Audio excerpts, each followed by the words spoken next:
Welcome to Art Walkthrough, where I guide you through my works to help you be a better player at the game of art. First, we're going to take a look at our inventory. I'm using a basic set of round brushes for this and the blur tool inside Clip Studio Paint. All the brushes I use for this painting are available for free using the Gumroad link in the description, along with the full time lapse. Fight! This is going to be a bit of a walkthrough with this painting process I did for Akuma from Street Fighter. It was a gift for a friend, and altogether it took about 40 hours, maybe 35, give or take. And like a walkthrough for a video game with commentary, I'm just going to walk you through my thought process. I can't play the game for you, but hopefully you'll pick up some things that you can apply to your own paintings and learn some stuff. And so I picked up, a bunch of references from various designs he has throughout the series and just random Capcom, references that they've done, key art stuff. Not only do I get to do a piece of fan art for my friend, but I also get to learn a lot in the process from really high quality artists. So that's one benefit to doing fan art for franchises you're not familiar with, is really just branching out and getting to know a style that you don't typically dabble in. This first sketch that I'm going to run through is sort of just a first idea, and I should have taken more time to thumbnail because you're going to see that about 7 hours into this thing, I'm going to scrap it all together and just realize it's not a very strong pose. And just like polishing a turd, it's not going to get any better no matter how long I spend trying to make it smell good. It's still going to be crap no matter what. So I came back to this thing one morning and just realized the whole thing needed to be scrapped. But in the meantime, I found this very challenging, even with reference. I don't consider myself a total amateur at anatomy, but I'm definitely still learning all the time. Street Fighter characters are so exaggerated and just kind of extreme that I thought bodybuilders would be the best place to go to, but I still ended up having trouble just placing all the right forms in perspective. And I can't tell if that's like a perspective issue or just like how crazy their anatomy is. I just don't have a reference in my brain for how it's supposed to look. My initial thought was to do his Raging Demon move that he does, where he sort of like does 40% of a character's health bar in third strike. It's a really cool move and it's an exciting moment in matches, but I realized the pose is not very strong for key art, and so his arms cover his face and the other arm covers most of his body, so it just wouldn't be a very strong key art pose, because one thing key art really needs to focus on is just the character's face and really selling who they are as a person. And as cool as that pose is in game, in motion, it doesn't work for key art. So the way that I'm going to tackle this painting is just in value first. And I've been getting a lot more structured with my work recently, just to make sure that everything I do is non-destructive or just flexible. And so, these beads that are around his neck, I decide are going to be on a separate layer, and I just copy paste them and do some variation. So I'm already 4 hours into this painting. And you can tell right away, this is just not a very strong drawing to begin with. So no matter how much value I add on top of it, no matter how much rendering time I do, it's just not going to be very strong because the base drawing is just not very good. It's kind of like animation. If you have strong keyframes, all the in-betweens are just going to help sell your keyframes. But if your animation sucks from the beginning, no amount of drawings in between or frames in between or smoothness is going to help fix the fundamental problem in your animation. So every drawing is the same way. That's why thumbnails are where artists spend a lot of their time, is because we want to make sure that the initial drawing and the initial idea is solid enough to execute all the way through.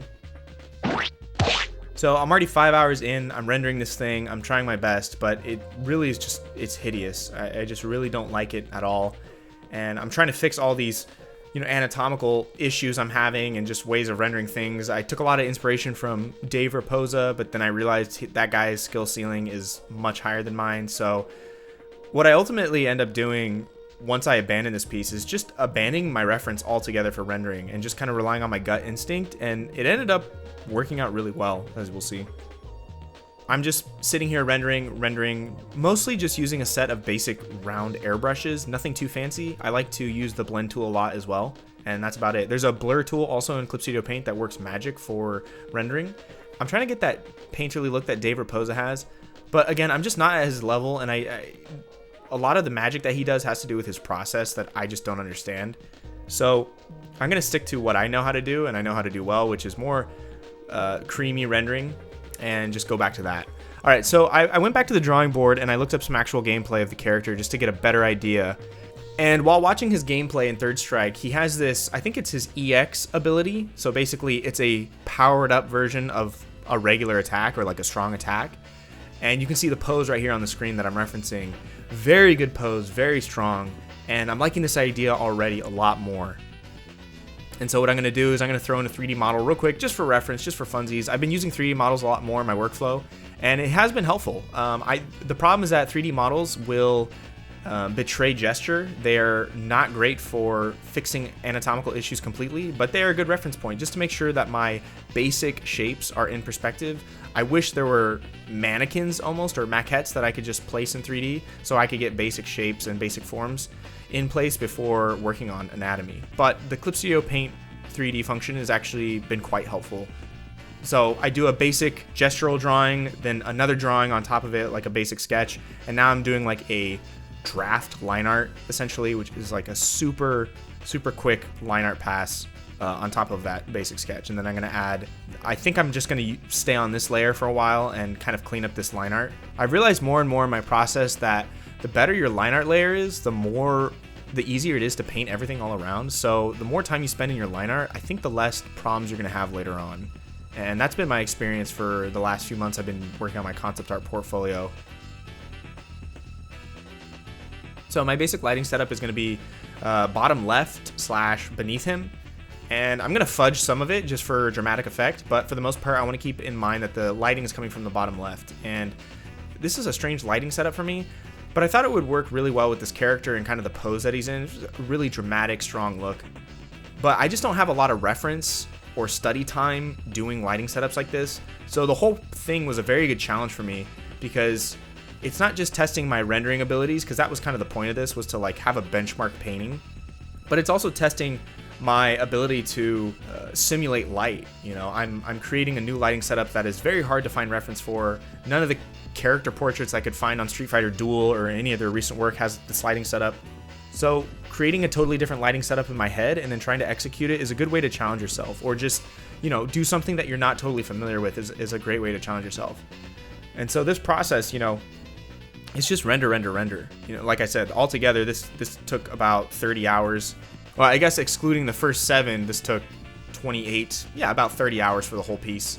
There's some hours that just weren't captured because I just forgot to let the camera roll.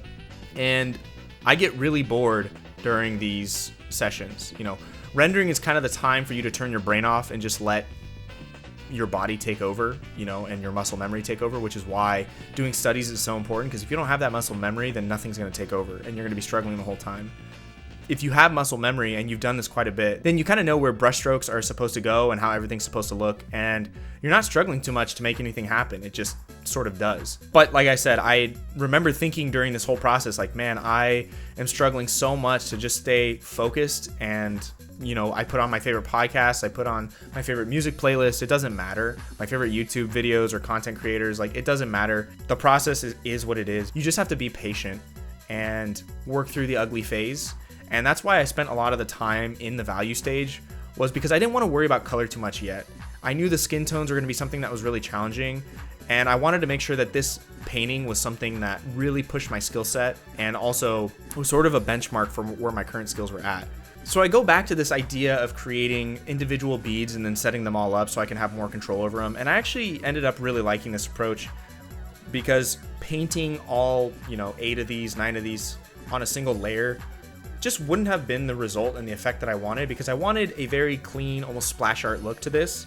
And so splash art looks for like Riot Games and Blizzard and these things, you know, they require a lot of intentionality behind your layer organization and making sure that your shapes are very, very crispy and your edges are very strong. And so the easiest way to keep track of edges is to just use more layers. And so in this instance, I found it very helpful to create the beads on a separate group and make sure that they were all separated so I could get those nice, clean, hard shadows on everything and the lighting just the way I wanted. And sort of like as I go, like my thought process is basically when I come to the computer every day and I'm trying to figure out how to solve all these problems, like, what do I render next? Well, sometimes it's really helpful to make a list. Like, you walk away from the computer, you're like, this needs to be done tomorrow, this needs to be done, and you make a list before you either sit down or you walk away. So that way you come to the table with something to do. And a lot of that time is, like I said, just spent in between solving things. And right now I'm not using any reference. I don't think I have a reference on the second monitor. I might, but most of what's going on right now, I did a lot of this rendering without reference because I really just wanted to rely on my instincts because I knew it was there, but for whatever reason the last drawing just didn't turn out so well with so much reference. Almost being a slave to my reference made the drawing worse. And this time I had a lot of freedom. The things I was working on just shaped up a lot better because I loosened up a lot and sort of relied on my base rendering instincts. So one thing, so how I did the hair effects, I basically cheese hair. I like to just use this really nice, cool smudge brush that I have and smudge my strokes together. It's nothing too crazy. I think being shape heavy is always a really good thing. So focusing on the shapes of the hair as opposed to, individual strands, just kind of where the general light comes from and the general hits on the hair is more important than individual strands. And again, I was referencing the Third Strike art, which is very simple compared to some of their later stuff. You can see this reference on the left here is from Street Fighter Duel. It has very, very good, high quality, clean art that I wish I could render like, but for whatever reason, I just couldn't. Maybe it was the lighting setup, or maybe I'm just not there in my skill set yet, but I really, really liked the art done for Street Fighter Duel. I think it's very high quality stuff, and it's a good bar to set for myself. And again, I'm mostly just saving my references now for character design reference and nothing else. The fists, both hands, were my hands that I referenced, and I just took those pictures on my camera and I had them sitting next to me, so I never had to upload them to my Google Drive and pull them into PureRef. I literally just had them open on my desk and I was referencing them. And, fists operate a little bit more differently than we typically draw them. And so it's always good to remember there's almost a gestural line to fists, especially if you want to make them look really like they're crunched together and they're he's really gripping his hands tightly. You can just make the fist in your hand right now and you can see, oh, there's a C curve between all my knuckles. And so I want to make sure that's captured even in perspective. We need to make sure that his hands are really cracking together. And I'm not holding back any tricks. I'm pulling all the tricks out. I'm using different layers. I'm copying, pasting stuff from other parts if I feel the need to. Sometimes I'll render out a part of his body completely, and then I'll add a drop or cast shadow on top of it. So that way it's almost like getting your local color down and then messing around with the value later. Sometimes it would be like re-rendering out a whole piece and cutting into different parts of his outfit and then adding stuff back on top. So for example, his obliques right underneath his arm, I rendered those out completely by themselves, and then I add his torn up gi back on top just to make sure that all my edges are in place and also the rendering's correct. Another thing you might have noticed is the way my UI is set up. So the reason for this is because Clip Studio Paint still does not have a proper brush palette that's available at your fingertips, kind of like Photoshop does. Like when you right click, there's a brush palette right where your cursor is. Clip Studio Paint really needs this. But in the meantime, what I've done is I've set up 1 and 2 to switch between different brushes, and Shift 1 and 2 to switch between different subgroups, so that way I can keep my brushes organized and I can swap between them without ever having to select a single brush with my mouse or my tablet. Instead, I just use hotkeys to navigate all my menus, basically. Basically, almost my entire brush palette is available at my fingertips rather than spending time sifting through everything. This still does slow me down a little bit, but it's a good in-between for now, and I've gotten used to the workflow, and I think I work a lot faster. So pressing B once is going to be my main brush palette. Pressing B again is going to be access to my smudge tool and the liquify tool. And I can just switch between those using Shift 1, Shift 2, and 1, 2, and 1, 2. So that's really helpful. I also like the Wacom tablet's little radial wheel. I actually use that a lot now for brush size. So I swap between my brush size a lot using the radial wheel on my Wacom tablet. This was a really fun part to do. I think it's always fun figuring out how veins work and what they should look like.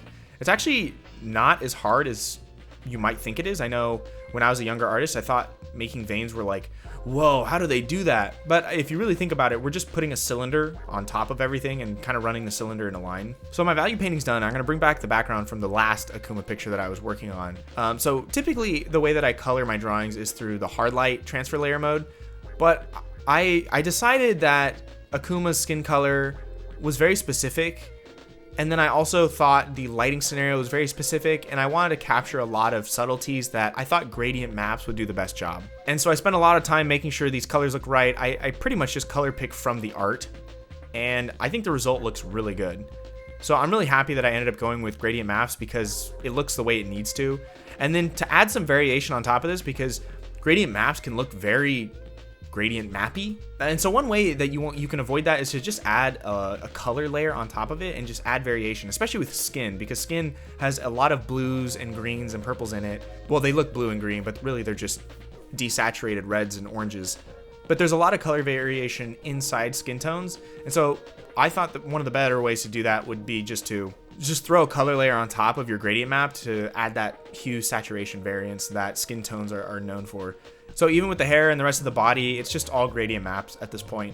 And I'm just looking for the right thing. And then I'll, add a mask on top of it and kind of paint it in, make sure it looks nice. And then the background was just sort of this texture brush I have and then smudging it. And honestly, the background was really easy. It looks cool. And I think the effect is really nice, but it was really simple to just throw it together. And then, they're on variations of hard light, color dodge, glow dodge, like all these different things just to make them look nice.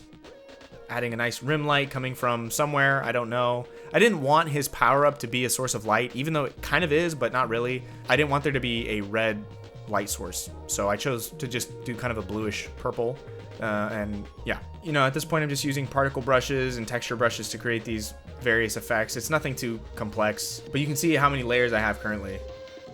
And so the nice thing about gradient maps is that my value drawing is still intact, so I can go back and render stuff where I think there's issues. And you're gonna see I basically tear out his whole chest and redo it because I just was not happy with it at all. There's something about it was just bothering me. And I think the one I ended up with is much closer to realism, and it's much closer to something anatomically correct. But sometimes you have to make those decisions and just take a hard look at it. I made this over the course of, I think, 3 or 4 days. So coming down to it with fresh eyes is a good way to really ask yourself, what does this need? Again, there's nothing too crazy going on here brush-wise. It's just basically round brushes, soft, hard edges, and variation is kind of the point. I think the greatest trick that I use would be using the blur tool in Clip Studio Paint, which really just helps you blend edges together quickly. You're not messing around with a basic round brush, just trying to figure out blending together, It kind of speeds up that whole process. Another brush that I really like to use is this sort of gradient brush, so it creates a hard edge on one side and kind of a soft edge on the other side. And sometimes I'll just throw that around to get various markings. So at this point, I've merged everything together into a single layer that I'm calling the paint over layer, or just PO for short. And that's kind of going on top of everything. And that's just the reason that I do a paint over layer that's not its own individual layer, but instead of one single layer, is because the blend modes in Clip Studio Paint don't reference other layers, so you have to merge and flatten everything down to be able to use some of my other render brushes that I really like to use. They need to reference colors around them, and you can only do that if you merge everything down.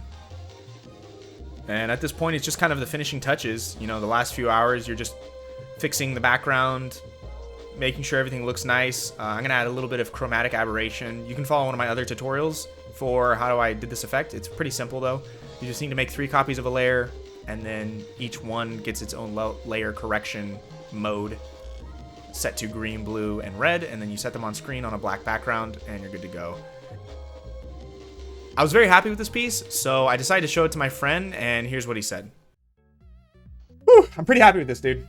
I think if I were to do this again, I would do it better, obviously, but I'm pretty happy with it. Are you ready? I'm ready. Okay. I'm ready. All right, there we go. What do you think, dude?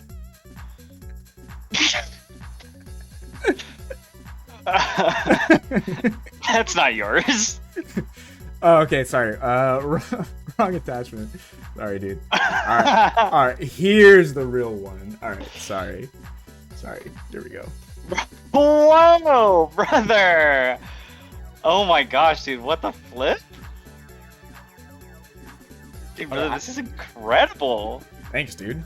I don't know who the other artist was that did this piece, but it wasn't me, brother. I swear, it wasn't me. Okay. I will show you. Okay, basically, I just walked into the office one day, and I was like, this isn't it. I can't finish this. Like, every time I looked at it, I was like, it just got uglier and uglier. Oh, yeah. It's so bad, dude. It's so bad. What the flip was I thinking? It's like... it's like... Oh my gosh, it's so bad. I see it. I see it. You can download the final Clip Studio Paint file, along with the brushes used, using the Gumroad link in the description. I also have a new character designer course for Affinity Designer that's going to teach you how I render characters for clients such as Sega. Thanks, guys. Have a good one.